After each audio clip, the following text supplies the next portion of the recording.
Master and Man by Tolstoy. Chapter 3. Where the street began, the wind was still blowing and the road was drifted over. But in the middle of the village it was calm, warm, and cheerful. At one of the yards a dog was barking. At another, a woman with her coat pulled up over her head came running from somewhere and ducked in at the door of a hut, stopping on the threshold to look at the travelers going by.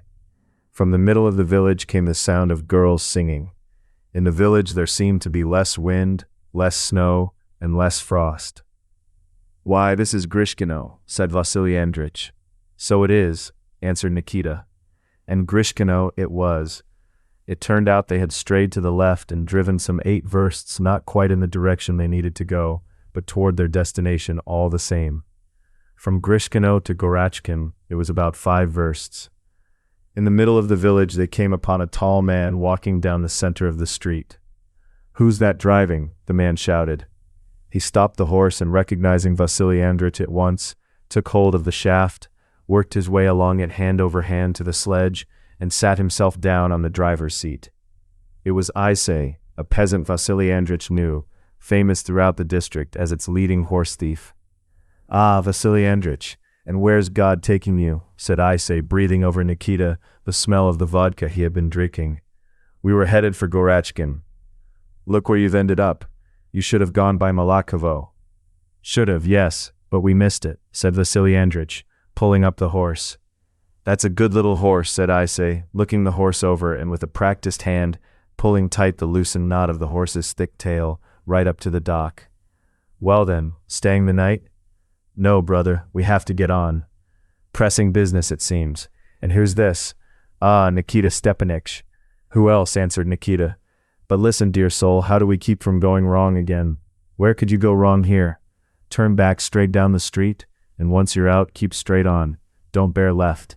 You'll come out on the high road, and then turn right." "And the turn off the high road, where's that? The summer way or the winter way?" asked Nikita. "The winter way. Right as you come off it there are some bushes, and opposite the bushes stands a big marker, an oak branch with leaves still on it. That's the place." Vasily Andrich turned the horse back and drove out through the edge of the village. "Or you could stay the night," Isay shouted after them, but Vasily Andrich didn't answer and kept the horse moving. 5 versts of level road, 2 of them through forest, seemed easy enough to manage, especially since the wind appeared to have dropped and the snow was letting up. They drove back along the street, over the packed road blackened here and there with fresh manure, past the yard with the washing, where the white shirt had torn loose by now and hung by one frozen sleeve, and came again to the terrible moaning of the willows, and again found themselves in open country. The storm was not dying down. If anything, it seemed to have gathered strength. The road was drifted over completely, and only the stakes told them they hadn't lost it.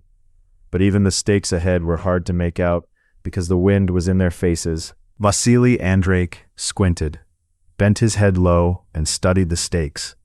But mostly he gave the horse his way, and trusted him. And the horse really did keep to the road, turning now right, now left along its windings, feeling it under his feet, so that although the snow fell harder and the wind grew stronger, the stakes kept appearing, now on the right, now on the left. They went on that way for 10 minutes or so, when suddenly, straight ahead of the horse, something black showed, moving in the slanting mesh of wind-driven snow. It was fellow travelers. Mukorty had caught right up with them and was knocking his hooves against the back of the sledge ahead. "Go around, get in front," came shouts from the sledge. Vasily Andrich began to pass them. In the sledge sat 3 men and a woman, evidently guests on their way home from the holiday. One of the men was whipping the snow-covered rump of their little horse with a switch. 2 others were waving their arms and shouting something from the front. The woman, muffled up and covered in snow, sat hunched in the back without moving. "Who are you folks?" shouted Vasily Andrich. From "A," was all that could be heard. "Whose folk?" I said.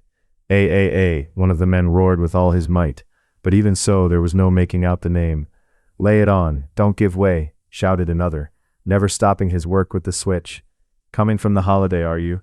Go on, lay it on, Semka. Get around them, lay it on." The 2 sledges knocked their side rails together, nearly caught, came free, and the peasant sledge began to fall behind. The shaggy, big-bellied little horse, covered in snow, breathing heavily under its low shaft bow, plainly straining the last of its strength in a hopeless effort to escape the switch, hobbled on its short legs through the deep snow, flinging them under itself.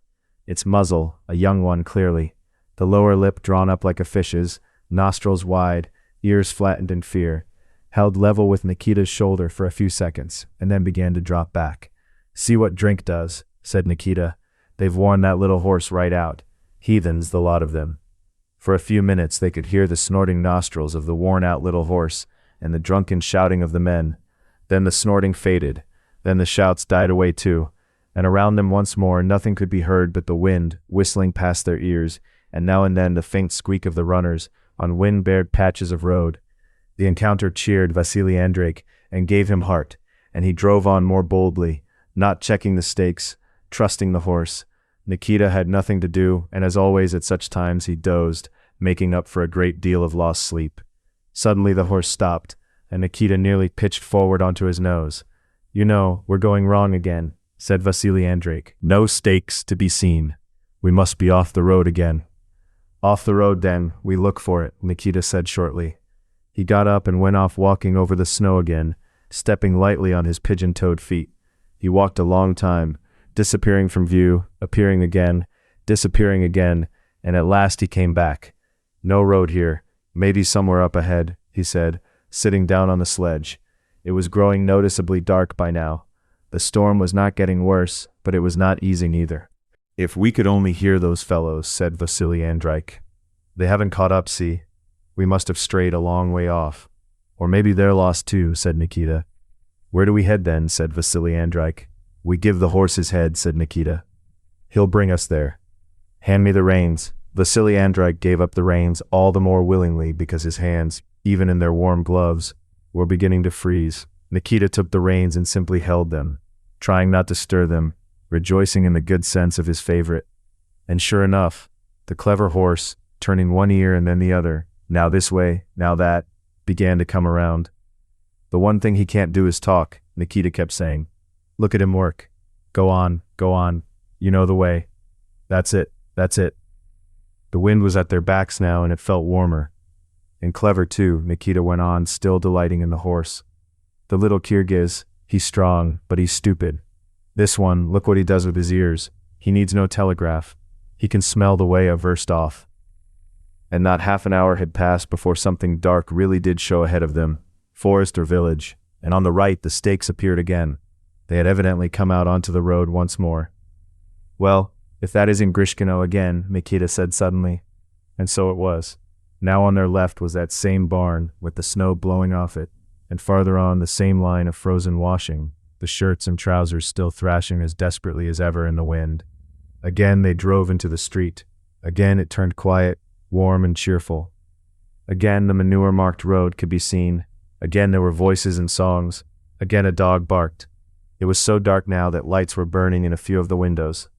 Halfway down the street, Vasily Andreich turned the horse toward a big double-fronted brick house and stopped at the porch.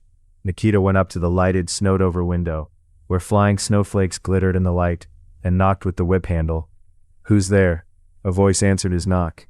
"The Brekhanovs from Kresty, good friend," answered Nikita. "Come out a minute." Someone moved away from the window, and a couple of minutes later they heard the passage door pull free, then the latch clack on the outer door, and a tall old peasant with a white beard leaned out, holding the door against the wind, a sheepskin coat thrown over his white holiday shirt, and behind him came a lad in a red shirt and leather boots. "That you, Andreich?" said the old man. "We've gone and lost our way, brother," said Vasily Andreich. "We were making for Gorochkin and landed here at your place. Then we set off and lost our way again." "Look how far off you wandered," said the old man. "Petrushka, go open the gate," he said, turning to the lad in the red shirt. "That we can do," the lad answered cheerfully, and ran off into the passage. "But we're not staying the night, brother," said Vasily Andreich. "Where would you go? It's night time. Stay over." "Glad as I'd be to, I have to get on. Business, brother. It can't wait."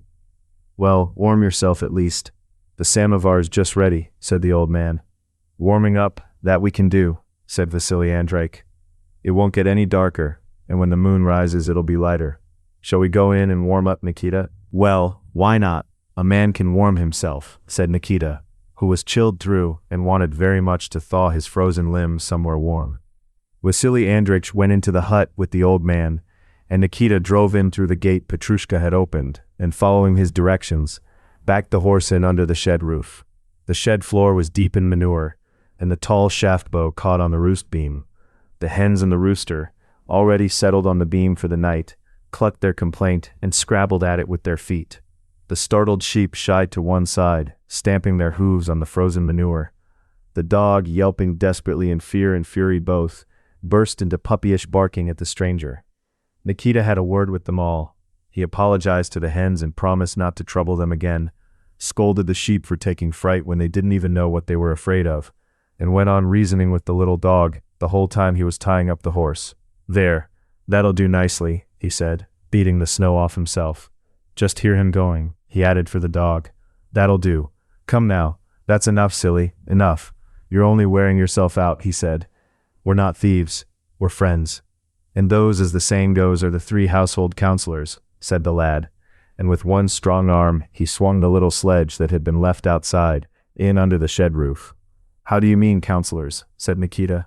"It's printed in Paulson. A thief creeps up to the house, the dog barks, that means don't sleep, keep watch. The rooster crows, that means get up. The cat washes herself, that means a dear guest is coming, get ready to welcome him," said the lad, smiling. Petrushka could read and write, and he knew almost by heart the one book he owned, Paulson's Reader. He loved, especially when he had had a drop, as he had today, to bring out the sayings from it that seemed to fit the occasion. "That's a fact," said Nikita. "Chilled through, I expect, uncle," added Petrushka. "That I am," said Nikita, and they went across the yard and through the passage into the hut.